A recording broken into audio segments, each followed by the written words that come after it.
Hello my beautiful people, আশা করছি সবাই ভালো আছো, সুস্থ আছো, জাস্ট ফাটাফাটি আছো।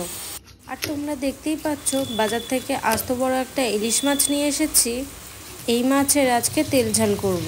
তো মাছটা যেহেতু আমি কাঁচা অবস্থাতেই করব, তার জন্য কড়াতে সর্ষের তেল, ধনে গুঁড়ো, হলুদ গুঁড়ো, পেঁয়াজ বাটা, আর এই যে দেখতেই পাচ্ছ জিরে আর শুকনো লঙ্কা বাটা, আর এই যে স্বাদ মতো আমি লবণ দিয়ে দিয়েছি।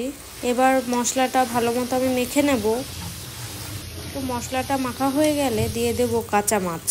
তো এই যে মাছের রেসিপিটা কাঁচা মাছ দিয়ে করলে ভালোই টেস্ট লাগে, তো তার জন্যই আমি এখানে মাছটা না ভেজে কাঁচা অবস্থাতে নিয়ে নেব। তো মাছগুলো মশলার সাথে ভালো মতো ম্যারিনেট করে নেব।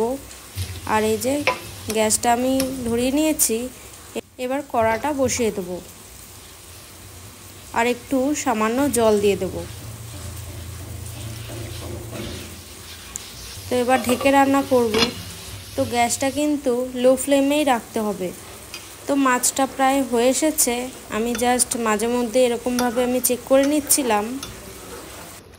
তো ইলিশ মাছের তেল ঝাল কিন্তু এরকম শুকনো ধরনেরই হয়। তো মশলার থেকে খুব সুন্দরভাবে তেল বেরিয়ে গেছে আর আমাদের রান্নাটাও হয়ে গিয়েছে। তোমাদের কেমন লাগলো আমাকে জানিও। টাটা।